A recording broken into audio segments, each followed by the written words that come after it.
I once said, everybody's a genius. But if you judge a fish by its ability to climb a tree, it will live its whole life believing that it is stupid. Ladies and gentlemen of the jury, today on trial we have modern day schooling. Glad you could come. Not only does he make fish climb trees, but also makes them climb down and do a 10-mile run. Tell me, school, are you proud of the things you've done? Turning millions of people into robots, do you find that fun? Do you realize how many kids relate to that fish? Swimming upstream in class, never finding their gifts, thinking they are stupid, believing they are useless? Well, the time has come, no more excuses. I call school to the stand and accuse him of killing creativity, individuality, and being intellectually abusive. He's an ancient institution that has outlived his usage. So, Your Honor, this concludes my opening statement, and if I may present the evidence of my case, I will prove it. Proceed. Exhibit A. Here's a modern day phone. Recognize it? Here's a phone from 150 years ago. Big difference, right? Stay with me. Here's a car from today, and here's a car from 150 years ago. Big difference, right? Well, get this. Here's a classroom of today, and here's a class we used 150 years ago. Now, ain't that a shame? In literally more than a century, nothing has changed. Yet you claim to prepare students for the future? But with evidence like that, I must ask, do you prepare students for the future or the past? I did a background check on you and let the record show that you were made to train people to work in factories, which explains why you put students in straight rows, nice and neat, tell them sit still, raise your hand if you want to speak, give them a short break to eat, and for 8 hours a day, tell them what to think. Oh, and make them compete to get an A letter which determines product quality, hence grade A of meat. I get it. Back then, times were different. We all have a past. I myself am no Gandhi. But today, we don't need to make robot zombies. The world has progressed, and now we need people who think creatively, innovatively, critically, independently, with the ability to connect. See, every scientist will tell you that no two brains are the same, and every parent with 2 or more children will confirm that claim.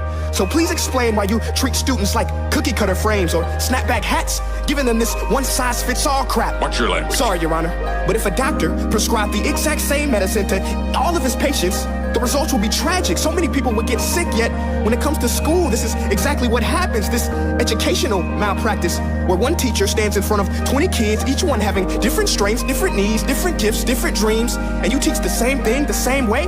That's horrific. Ladies and gentlemen, the defendant should not be acquitted. This may be one of the worst criminal offenses ever to be committed. And let's mention the way you treat your employees. Objection. Overruled. I want to hear this. It's a shame. I mean, teachers have the most important job on the planet, yet they're underpaid? No wonder so many students are short-changed. Let's be honest. Teachers should earn just as much as doctors, because a doctor can do heart surgery and save the life of a kid, but a great teacher can reach the heart of that kid and allow him to truly live.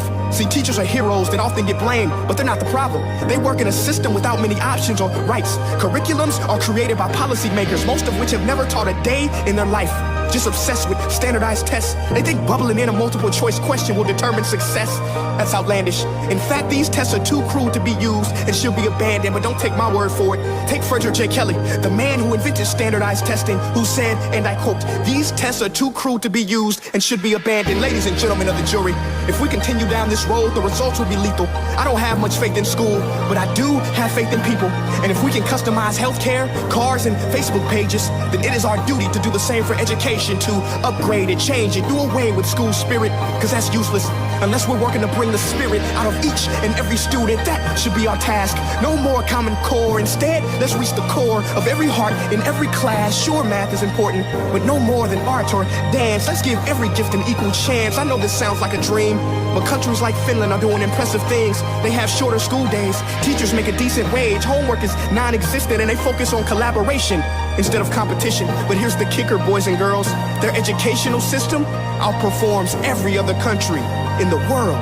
Other places like Singapore are succeeding rapidly. Schools like Montessori, programs like Khan Academy, there is no single solution. But let's get moving, because while students may be 20% of our population, they are 100% of our future. So let's attend to their dreams, and there's no telling what we can achieve.